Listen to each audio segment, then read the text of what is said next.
From the Daily Trust News Center, this is the News Hour.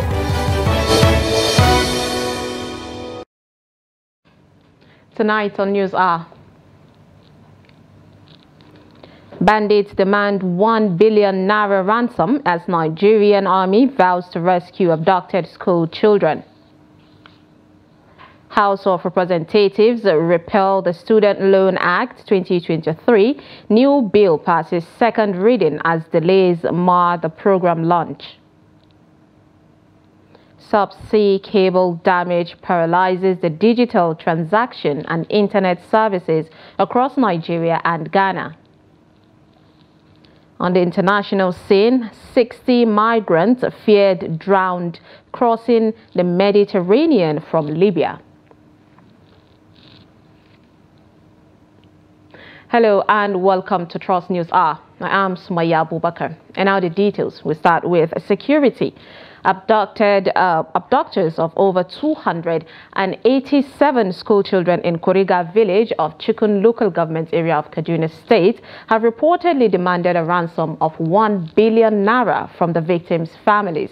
The bandits, it was gathered, called to ask for the ransom, which they claimed should be paid within the next 20 days. One of the community youth leaders, Aminu Kuriga, who confirmed the phone call, said the police were very worried. Gunmen had invaded the school last Thursday morning shortly after the assembly session and abducted the pupils and some staff members of the school. The state governor, Obasani, visited the community hours after the abduction and assured the parents that the government will ensure all their children returned unharmed. Meanwhile, the military has vowed to rescue the said over 200 school children that were abducted recently by bandits in Kaduna State. While addressing a press conference in Abuja on activities of the armed forces in the last 2 weeks, the Director of Defense Media Operations, Major General Edward Buba, said the military is committed to rescuing all kidnapped victims unharmed. The defense spokesman during the Thursday event, however, blamed the school owners for failing to report cases of abduction to security agencies on time. He also blamed the recent kidnapping of some internally displaced persons in Gamboru Ngala, Borno State, on their disobedience to instructions as they left the camp in search of firewood without informing camp officials.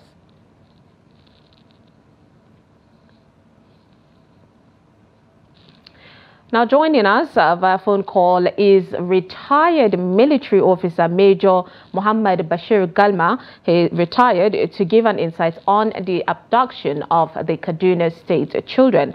Good evening and thank you for joining us, Major. Thank you very much indeed, Trust Television, it's good to have having me this night. Indeed.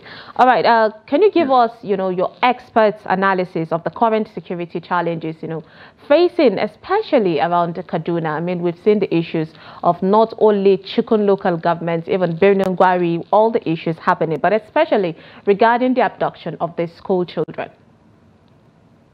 Well, let us tackle the matter, serially like this, because if we say we are going to double into each one of them, I think the time will not be enough for us to, or for me to say things that are allowed to be said on the air or something like that.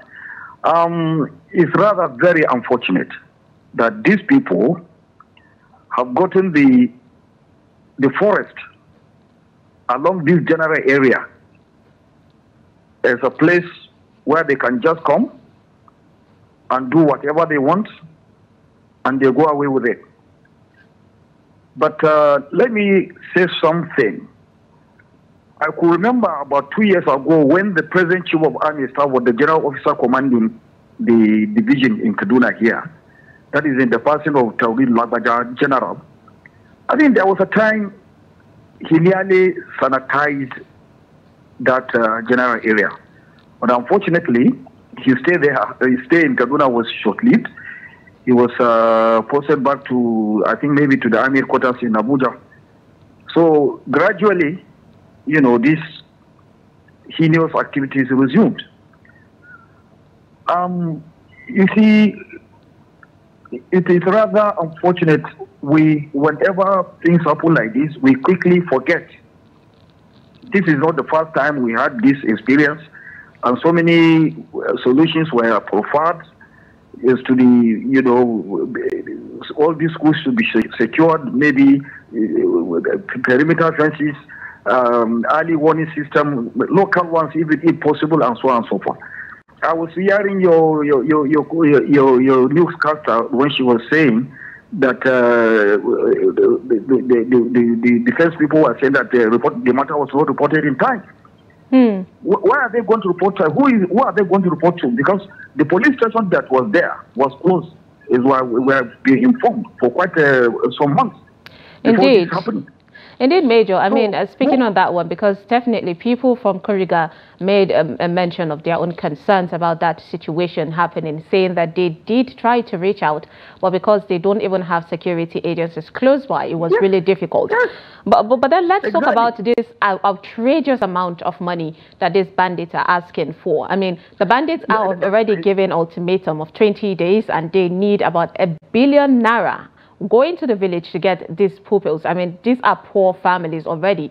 And then we're seeing the army saying that they are going to rescue the children without paying. And of course, the government are emphasizing that they have no plans to pay that outrageous amount. I mean, it's not looking palatable for anybody. So what is your take on this particular situation? It's really confusing, but the life of these students and even their teachers is in danger. So what do you think should be done? You see, some of us, when we come out to say things, people look at them as if they are archaic. These are all ideas. You don't go into the mind of criminals. You will know what they are up to. These people, I said it. We said it. So many of us, we used to say it. These people are merely looking for money to spend. Whenever there are some festivities such as this, and the ones that will follow after this, let's say even during the Christmas, Salah, and so on and so forth, you will see this type of strikes. They increase. People think when we say them, we're joking. We're not joking. They are serious. They are looking for money too. They want to celebrate. And if you follow it, the people who are doing the kidnapping, the gunmen inside the forest are the mules. Like you used to have the people who carry the drugs for the barons. The barons are inside the town. They are the think tank. They must mastermind all these things, plan it for them, and just tell them, just go there and do so and so. We will just be, arrange everything for this. And the most unfortunate thing is this. Honestly, I used to wonder, when we come to display our strength militarily, we all get impressed. But when the day of the need comes, we keep on wondering, where are these people? Where are our trained paratroopers? Indeed. All right, Major, let's talk about, a religious scholar coming out to say perhaps there could be room for negotiation with these bandits. Do you think that would be a great solution, having a sit down with them? That is the most, in fact, unthinkable. Militarily, the Nigerian military should not, or the Nigerian government should not go into any negotiation with anybody, because they are negotiating with nobody. We want to know the people behind them, so that if they are the people who want to negotiate, let them. I told you this once, they are just views. They just take orders from the think tanks. Where are the think tanks? So, expand our intelligence collection troops. Expand our training, intelligence gathering, know where this, because these people, they are using intelligence also. Counter them with superior knowledge, because we are, the country is more equipped than them. So stop, I don't want to be hearing that these people are well equipped than the military and so on and so forth. No. It's just like it's just lacking the will or by the side of the administrators or something like that. It's really looking like a really sad situation, on this matter, Major. But then at the end of the day, it's all about, the students, pupils, young age in the hands of this captive, and we hope that the right decision is taken in order to get them back safely. It's very unfortunate. The commander-in-chief has said that no negotiation. And he has given the military the go-ahead and fish out where these people are, bring them back. But other things, we have to, take into consideration, when operations such as these are going to take place, there might be some slight, collateral damages and so on. So we hope it doesn't get to that, Major. But then, thank you so much for your time. Thank you so much, Major. By the grace of God, it will not get to that. We'll go. Yes, but we are always standing by, not to hear anybody, giving these people money, encouraging them to continue doing this type of thing. Well, thank you so much for your time, Major. Because of time, of course, we have to put a stop here. Appreciate your time for joining us, Major Mohammed Bashir Galma, retired. Thank you. All right, moving on from that, still on security matters. In Taraba, the governor Abu Kefas of Taraba State has condemned the attack on a mass transit vehicle conveying passengers to Maihula in Bali local government area of the state. 7 passengers were killed in the attack. In a statement issued on Thursday in Jalingo, the state capital, the governor warned against groups or individuals taking the law into their hands.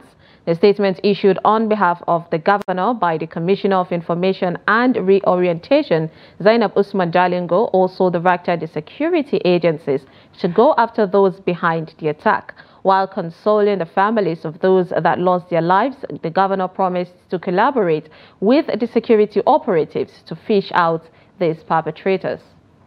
The prevailing economic hardship, the residents of Lagos are voicing growing discontent over the soaring cost of food items. This, according to them, has strained household budgets, especially as Muslim faithful observe the holy month of Ramadan. The report.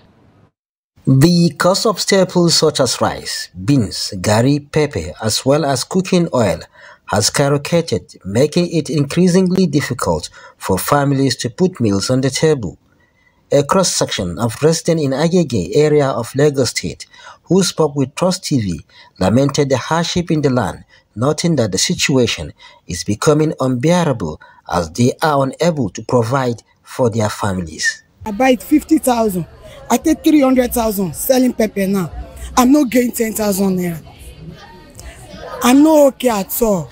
Even though people ask you for market, how much for this groundnut oil? This groundnut oil, you are selling it 500 before. Now it's 1,600. Da haka kasuwa ta yi tsada, kowa yana cikin rayuwa. Muna buƙatar insha Allah shugabanni su duba yanayin yadda al'amari yake da yanayin yadda al'umma suka higa cikin al'amari. Da ya kamata a ce shugabanni manya-manyan su duba su gani cewa abubuwa kowanne price ya riga ya yi tsada. Ya kamata a ce a yi magana komai ya kasance ya yi normal. Lot of challenges in terms of buying things. There's something that you buy in last 2 months that will be like 100 naira. In this month it will be like 500 naira because of the changes of the currency and a lot of things. But people said it is dollar, and now dollar has decreased from 1,900 to 1,500 now, and see the things are even going higher. So I'm coming from market now. I hold 5,000 naira.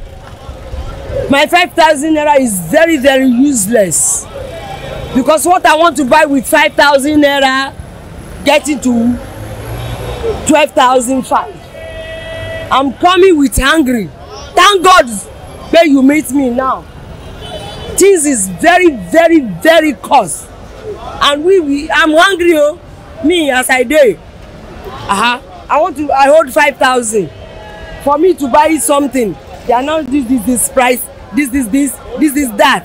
While residents call on the government to intervene and stabilize food prices, traders call for an increase in the salary of workers in order to improve their purchasing power. The Senate spokesman, Yemi Adaramodu, has berated the People's Democratic Party, the PDP, for calling for the resignation of the Senate President Godswill Akpabio, saying that the claim was unfounded, and also the claim of about 3.7 trillion naira budget, pardon allegations by the suspended senator representing Bauchi Central, Abdul Nengi. Adara Medu, in a statement on Thursday, declared that the PDP has fatally failed in their sordid attempt to hoodwink the unsuspecting public on the ineffectual but spurious allegations of budget padding. He stated that Akpabio will not resign and has no intention to resign at any time because he has not committed any wrongdoing to warrant a resignation. According to him, it is shocking that the PDP leadership could not comprehend what transpired at Tuesday's plenary, where the allegations were debated and Ningi was suspended. He further stated that contrary to the unspeakable grandstanding, Senator Ningi was never intimidated nor harassed. Neither was he gagged nor denied the privilege to exercise his right of reply, as the senator was given ample opportunity to defend himself. Adara Modu said Ningi could not substantiate his claims since he had no verifiable facts. The Nigerian Senate has passed the second reading of Student Loans Access to Higher Education Act, Repeal and Enactment Bill of 2024. Now, this followed a correspondence by the President Bola Ahmed Tinubu, who wrote to the Senate seeking the repeal of the existing law and passage of a fresh bill into law. The report. This request comes a day after the announcement of a temporary suspension of the commencement of the Student Loan Scheme, which would allow students of tertiary institutions access to interest-free loans to complete their studies. Mr. President and distinguished colleagues, the bill seeks to enhance the implementation of the Higher Education Loan Scheme by addressing challenges relating to the management structure of the Nigerian Education Loan Fund, applicant eligibility requirements, loan purpose, funding sources, and disbursement. During the debate, several lawmakers lauded executive bill, which also seeks to address challenges relating to management structure of the Nigerian Education Loan Fund, applicant eligibility requirement, loan purpose, funding sources, and disbursement. I stand to support this bill, this proposed bill, because of its importance, and that shows that Mr. President knows where the foundation of our problems are. If by the time we have this loan scheme become very effective, Nigerians will see why this scheme is more important than any other thing in putting a foundation for the growth of this country. I will also want to commend the executive in the repayment scheme of the bill, whereby students who obtain this loan will start their repayment 2 years after their youth service, meaning they have a period of moratorium to do their repayment. In his concluding remarks, President of the Senate, Godswill Akpabio, committed the proposed Student Loan Bill 2024 to the Senate Committee on Tertiary Institution and TED Fund for further legislative input. Bill for an Act to repeal the Students' Loans Access to Higher Education Act 2023 and enact the Student Loans Access to Higher Education Bill 2024 to establish the Nigerian Education Loan Fund as a body corporate to receive, manage, and invest funds to provide loans to Nigerians for higher education, vocational training, and skills acquisition, and for related matters dealt with 2024. Second reading taken. The bill seeks to address challenges related to the management structure of the Nigerian Education Loan Fund, among others. Now, President Bola Ahmed Tinubu has written to the House of Representatives seeking to repeal the Students Act loan and enactment of the Student Loan Bill 2024. The Speaker of the House, Abbas Tajuddin, also has made mention of this letter transmitting the Student Loan Repeal and Enactment Act from the President during Thursday's plenary. The report. The President in his letter explained that the request to repeal the Students' Loans Act of 2023 and seek a fresh enactment is to address some challenges with the earlier act and enhance the implementation of the student loan scheme by his administration. To Nigerians for higher education, vocational training and skills acquisition, and for related matters. Standing in the name of Honorable Leader, Honorable members will recall that the bill was read the first time on Thursday, 14th March 2024. The fresh bill received overwhelming support from lawmakers who were unanimous that the student loan scheme will assist indigent students when operational. I think this bill is welcome. It has come at the right time when Nigerians need a pat on the back for their patience, for their understanding, for their tolerance of the difficulties that we are facing. But this will open the educational system to more children, children of the poor. They will have access to loans. In my days at the University of Ife, some got their loans and bought Kawasaki 250. The bill, as represented, has taken care of the issues of process of application. It has taken care of the issues of what is expected of applicants to place before the government, and in fact repayment and sustainability procedures, which were absent in the initial bill. I will urge us to treat this bill very expeditiously and allow the executive to commence the process of issuing the student loan scheme to our students. I see it also as one of those gender-inclusive bills which will take away the burdens from resource-poor families. I see this as a relief for most struggling mothers and women like myself who are oftentimes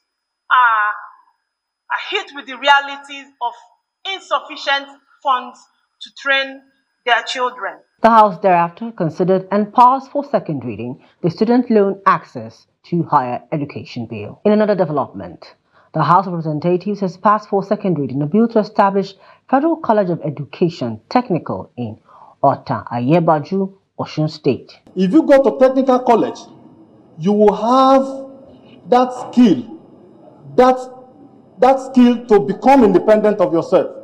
You can have your own shop. You can have people that work under you. And as a result of this, Mr. Speaker, I encourage that technical college be established in this particular town of Ayebaju so that people around that area will go to that school and become independent of themselves whenever they finish. Meanwhile, Deputy Speaker, House of Representatives Benjamin Kalu has harped on the need to recognize the pivotal role of interparliamentary relations in addressing national challenges from a legislative perspective. Speaking while inaugurating the Committee on Interparliamentary Relations in Abuja, Kalu said the collaborative efforts of the House with the 36 state assemblies will go a long way to better the nation. Earlier in his remarks, the chairman of the committee, Mark Esset, said part of the committee's commitment is to shape Nigeria's diplomatic engagements and interparliamentary relations, which will in turn serve as the bedrock of the National Assembly's external relations for stronger bonds with its counterparts across the globe. Deputy Speaker of the House urged the committee to use the platform to promote and uphold the values that define the House as a nation, saying it is through collective efforts that it can stand firm against that which opposes its principles and ideals in the international arena. Now joining us via Zoom to give an insight, or via phone call rather, to give an insight on the student loan is Public Affairs Analyst G.D. Ojo. Good evening and thank you for joining us. It's my pleasure. Good evening. It's good to have you. So Nigerians appear to be, less than satisfied with the planning and execution of the policies and program by the Tinubu's administration, and the student loan scheme is a major example. So what do you make of this back and forth going on, and all the delays of this act? Well, I think there's another that says a wise man changes his mind sometimes, a fool never.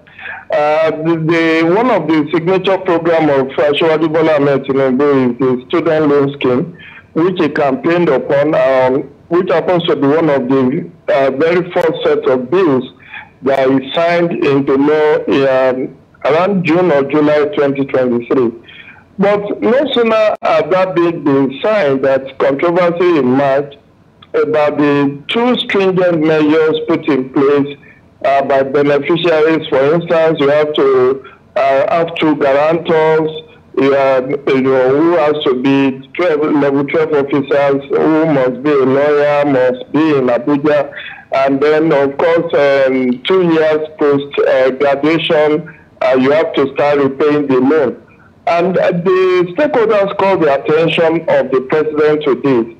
I wouldn't know whether that was what was responsible for the shift in the date of launch, because initially it was scheduled for September, then October, then the president said January 2024, and it was meant to eventually happen today, which is 14th of March, but only for us to read and hear that the president has sponsored another bill to nullify the existing one and create another bill for the student loan scheme. So it shows that the president is a listening president. He hears the grievances and grievances of the people, and he has acted accordingly.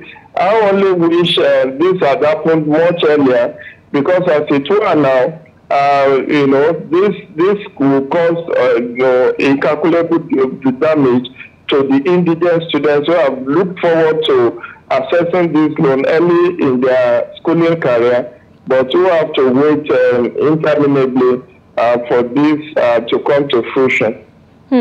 We've seen how this thing has been going back and forth, Mr. Jide. So the president sent in, saying sent in back the request to the House of Representatives. I'm asking them to repeal the 2023 Loan Act while initiating a new one in general. So what do you say? Because I heard you made mention of the fact that he is listening to the people.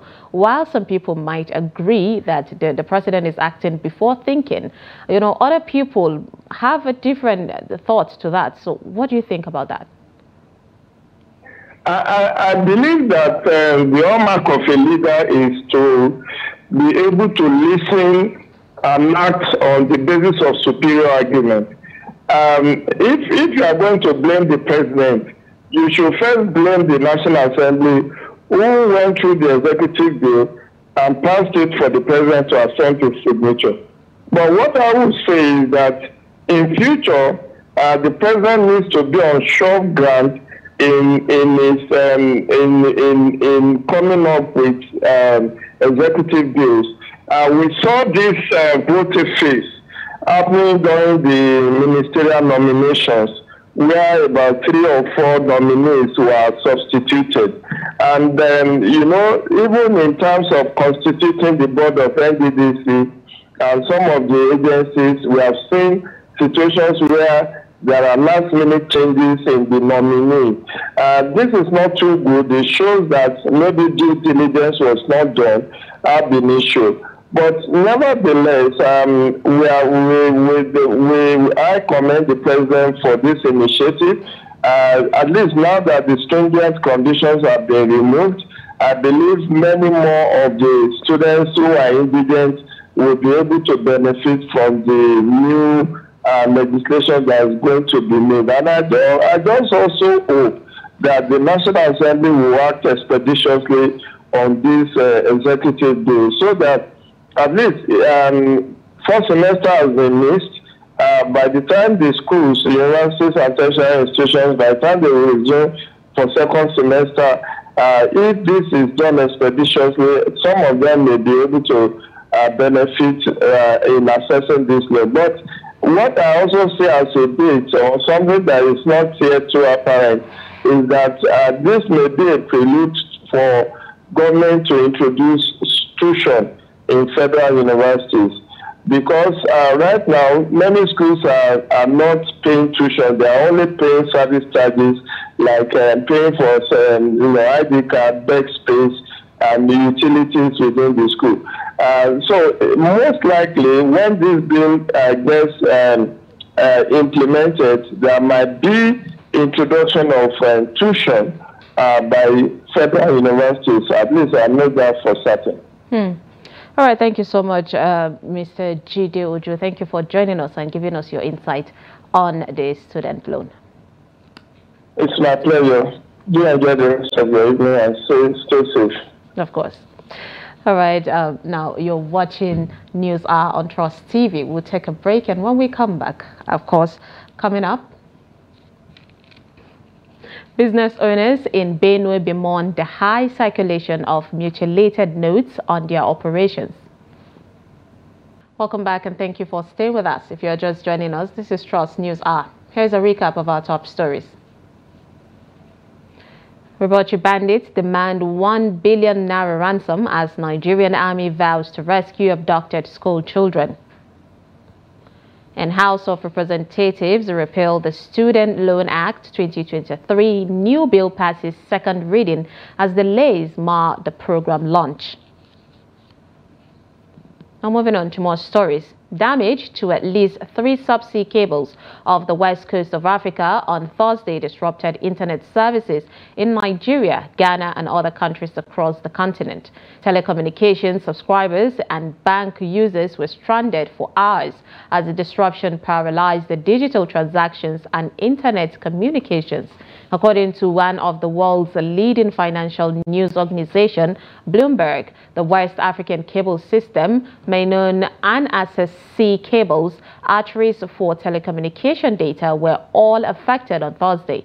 According to data from internet analysis firms, including the NetBlocks, Kentic, and Cloudflare, the cut triggered outages and connectivity issues for mobile operators and internet service providers across the West African sub-region.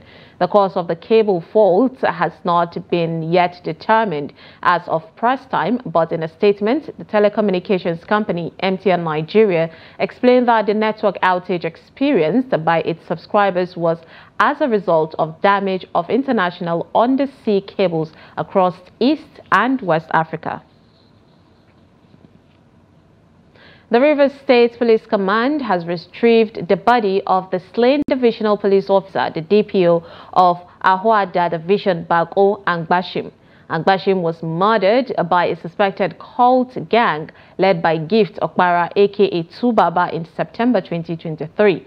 Members of the Iceland cult gang had ambushed Angbashim, captured and decapitated his body in Odiemude community in Ahuada East local government area of the state and fled with his remains on September 8, 2023. 6 months after, Police Public Relations Officer of the River Police Command, Grace Irenge Koko, said the Force Intelligence Bureau stormed the camp of the recently deceased cult kingpin, Gift Okpara, and discovered a shallow grave from where the remains of the late SP Agbashim were exhumed and recovered. The police spokesperson said the recovery was made during a joint operation by tactical squads from the command and personnel from the Force Intelligence Bureau on the camp of the killed cult kingpin.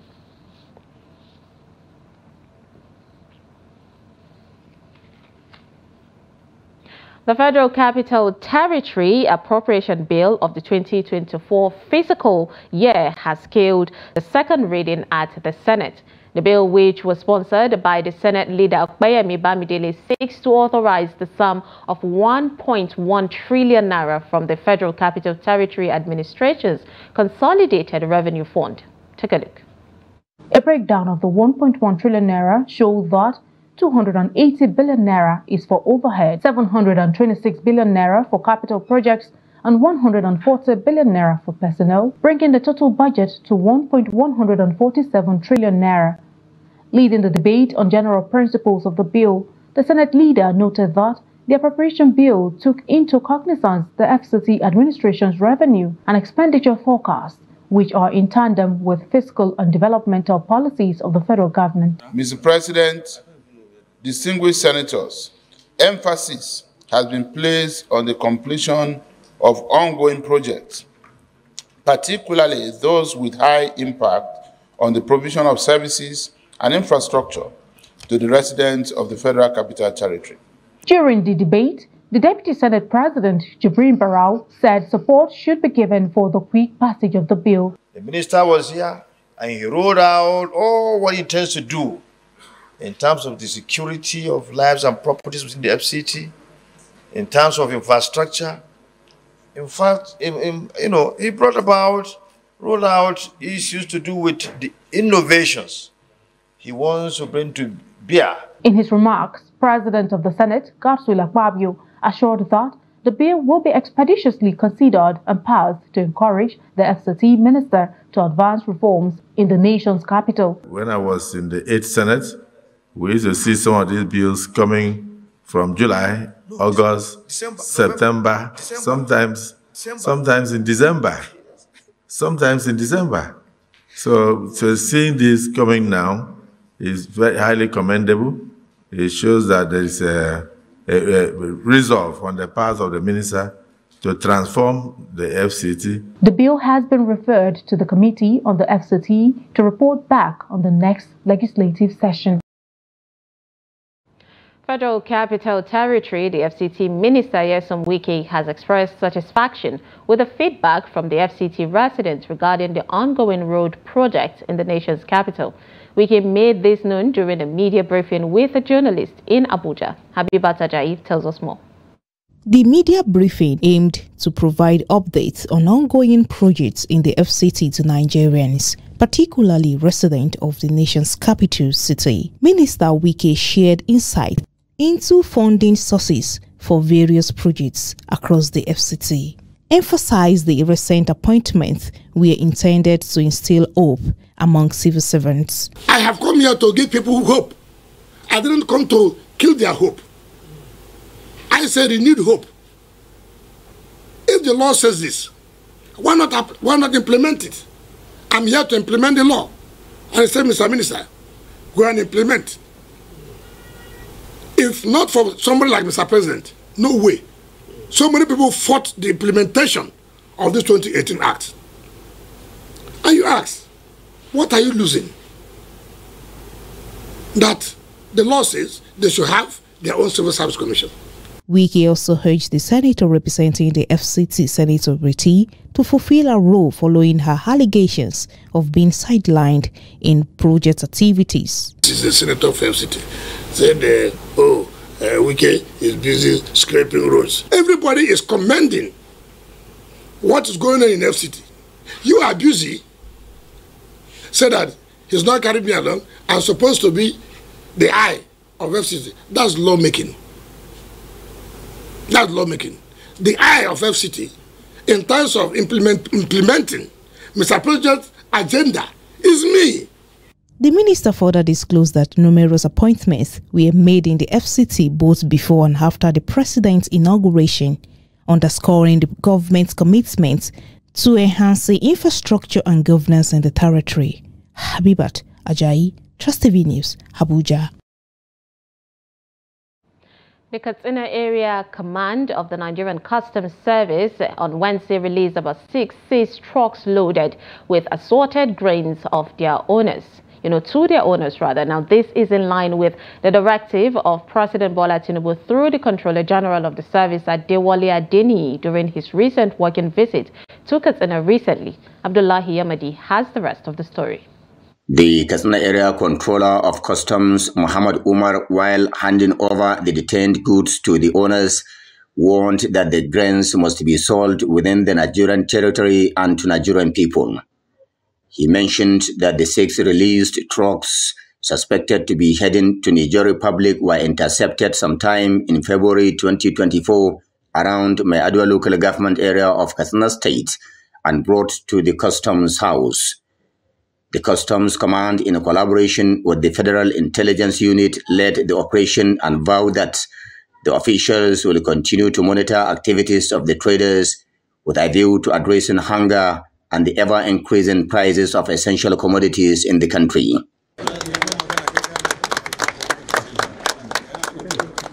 The response to the presidential directive is to ensure food security and alleviate the hardship faced in the country. To ensure the directive is complied with, the command, in collaboration with the Customs Intelligence Unit, CIU Federal Operation Unit, and the Joint Border Patrol Team, to be closely monitored by the task force in order not to be allowed to smuggle out of the country. The Kaduna Customs boss noted that the customs officials under the leadership of the Controller General Adewale Adeniyi will continue to foster constructive collaboration with the border communities to ensure security and the ease of doing business. He therefore called for a synergy between the service and residents of border communities that will help in checking the excesses of unpatriotic elements smuggling food and other essential commodities out of Nigeria. According to the Kaduna Customs Area Controller, Muhammad Umar, there is no better time to do that than now, considering the hunger facing Nigerians, especially at the border areas. While receiving the seized goods on behalf of the owners, the Meadua Local Council Chairman Salisu Allah and the Chief of Staff Government House Kaduna Jabiru Sauri appreciated the service and Nigeria's president, assuring that the traders will adhere strictly to the presidential directives. This is a very huge gesture coming from Nigerian Customs Service, owing to the order of Mr. President to release the seized assorted grains to the owners. But this demonstrates the willingness and the intention of the Nigerian government and the customs authorities towards food security in the nation. Public commentators in Kaduna are saying the released grains are too insignificant to impact on the current economic and food crisis facing the country, and urged the government to, as a matter of urgency, import food to crush the increasing hike of food items. Many Nigerians are waiting anxiously to see how the land borders reopening amidst Naira devaluation will break the chain of hunger and starvation ravaging millions of families in the country. Abdullahi Izumayamadi, Trust Television News, Kaduna.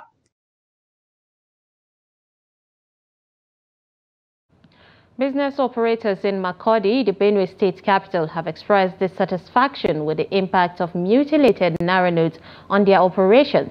Speaking with Trust TV's Jimmy on Sunday, the operators lamented that the Naira notes, especially the 200 and 100 denominations, have been negatively affecting their businesses, as most customers are rejecting them for being mutilated. The report.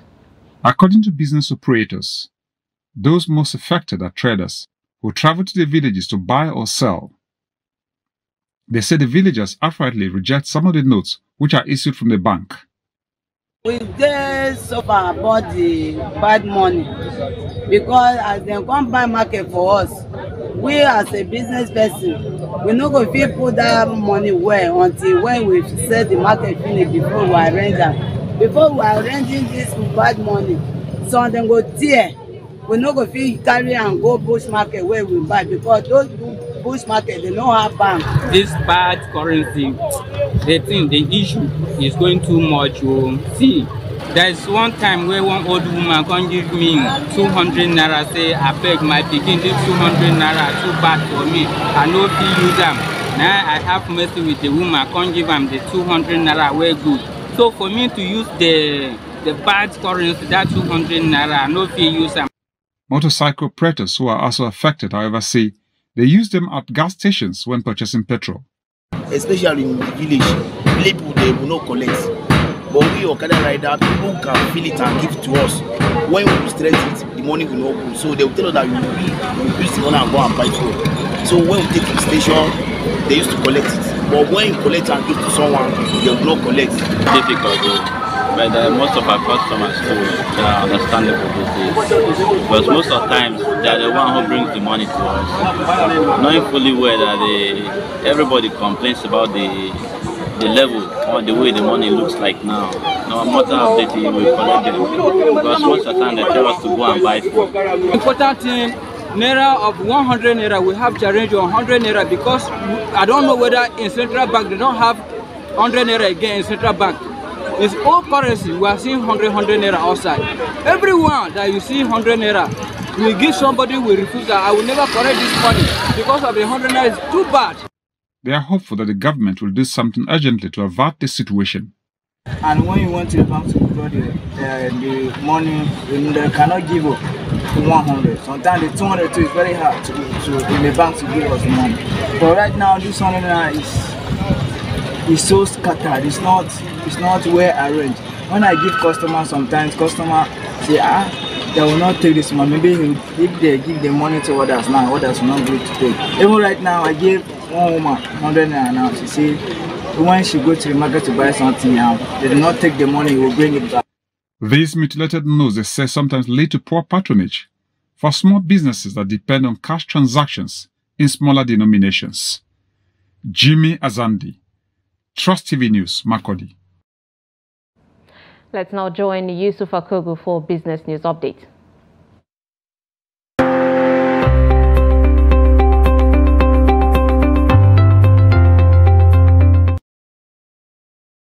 Welcome to Business News. I am Yusuf Akogu. Minister of Communications, Innovation and Digital Economy, Bosu Tijani, has said his ministry is in the process of raising a $2 billion fund to achieve interconnectivity of the entire country through fiber optic network. Tijani disclosed this on Wednesday after the Federal Executive Council meeting at the Presidential Villa in Abuja. He said the program is staged to make use of existing facilities in the nation's communication sector to address the various challenges facing the country, including security. The federal government of Nigeria has asked Binance for information on its top 100 users in Nigeria, as well as all transaction history for the past 6 months. According to the report, the request was made to establish the negotiations between Binance and Nigeria. In recent weeks, the FG has clamped down on Binance for undermining its efforts to stabilize the local currency, the Naira. Nigeria is requesting that the exchange settle any unpaid tax obligations. Access Bank Holding PLC has announced the return of Ike Imokwede as its non-executive chairman. Ike Imokwede replaces the SY chairman of the HODCO, Abubakar Jimo, who remained on the board as an independent non-executive director. A statement from the bank said the passing of the former Group Chief Executive Officer of Access Holdings, Herbert Wigwe, and following the extensive consultation with key stakeholders, the HODCO board unanimously decided to invite Ike Imokwede to the helm of affairs. Ike Imokwede was the pioneer managing director of Access Bank PLC, who served until the end of a 10-year tenure.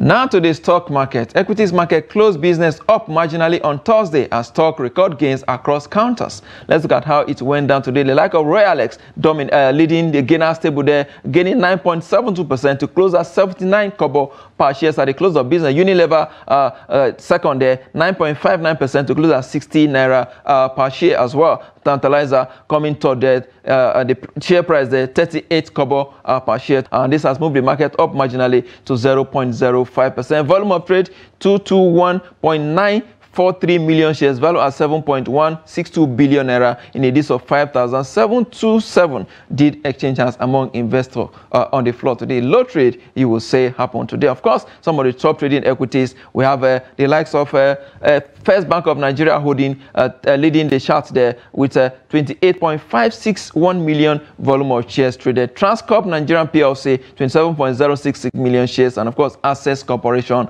25.273 million volume of shares it traded at the close of business this Thursday. Of course, some of the equities that ended up on the losing side: International Energy Insurance Company down by 10% to close at 1 naira and 34 kobo per share. Sunu Assurance also 9.93%. It closed on the negative side. 1.27% it closed in terms of share price as well. International Brewery not doing so well as well. 9.91% to close at 4 naira per shares at the close of business. That's the highlight of the stock trading as it went down this Thursday on the floor of the Nigerian stock market. Let's see global stock market for today. Now to the foreign exchange market. Now, Naira is still struggling to find a fair value in the FX market as instability continues. Here are today's market data. Oil prices rose on Thursday as investors digested the International Energy Agency's latest oil market report, in which it made upward revision to demand growth forecast and cut its projection for non-OPEC supply this year. At the London market, Brent crude sells for $84 per barrel. For the OPEC basket, price steadies at $82 per barrel. And that's business. I am Yusuf Akogu.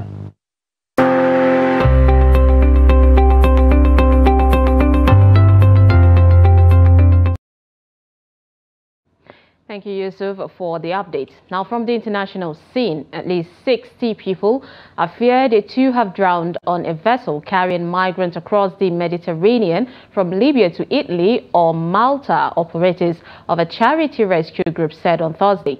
The group, SOS Mediterranean, said it rescued about 25 people in a very weak condition in coordination with the Italian Coast Guard on Wednesday, adding that 2 unconscious people were flown to Sicily by helicopter. The central Mediterranean is one of the world's deadliest migration routes. According to the UN Migration Agency, almost 2,500 migrants died or went missing attempting to cross last year, and 226 since the start of 2024. There was no immediate comment from the Italian Coast Guard. In a post on X on Wednesday, the SOS Mediterranean said its Ocean Viking vessel had evacuated about 25 people spotted using the binoculars who were on a rubber boat drifting in the Libyan search and rescue area. The charity said it picked up a further 113 people, including 2 children, from a wooden boat and 88 from a parked rubber dinghy in rescue operations on Wednesday and Thursday. And now finally, in sport, the unveiling of the title sponsors and technical partners of the nationwide League One has taken place in Abuja. Trust TV's correspondent and sports correspondent Adeni Ajishafe has more. In a bid to push for a better organized league, the Nigerian Football Federation had charged all league bodies to seek for sponsorship to promote Nigerian football. This prompted the top-tier league management to source for partners that will sell the brand worldwide. The drive for football development brought together the NLO, title sponsors and technical partners to boost the league. During the signing of the partnership in Abuja, NLO chairman Silas Agara said the deal that spans 4 years will intervene in the areas of facility development for all clubs, a bus for the winning team, souvenirs and many more. Agara said the new page has been opened for football as the youth will have cause to smile at the end of every season. They are branding league venues. They are providing match balls. They are coming with souvenirs for most of the clubs. And they are again injecting resources into developmental programs for the league. For all that is a new innovation coming into the league. The head corporate communications New Year Mega said the sponsorship of Nationwide League One will be to the tune of 964 million naira over a 4-year period. We engage in other corporate social responsibility initiatives such as skill acquisition, poverty elimination, development and expansion of sport, just like what we have today, which unites many Nigerians, of course. It is with great pleasure and enthusiasm that the New Year Mega Lottery has not only decided, but with so much joy, we decided to sponsor the Nationwide League One with a general sum amount of 964 million naira. Technical partners of the league expressed gratitude for the partnership and have done arrangements that will add value in digital accessibility worldwide and the benefit of data-driven league on talent identification, statistics and commercialization. We want to help all the teams that are going to be participating in NLO to build their own websites. It's something we call WAAS, website as a service. So we are going to be building websites free of charge, domain, and we're going to be hosting free of charge. Nationwide League One will resume across Nigeria, where over 350 teams will jostle for honors in the third-tier league. That's Sport News. I'm Adeni Ajishafe. And with that, we have come to the end of Trust News Update. Trust News Hour, beg your pardon. Do not forget to follow us across all our social media platforms and join our YouTube live stream for more news programs and documentaries. I am Sumaya Abubakar. Thanks for watching.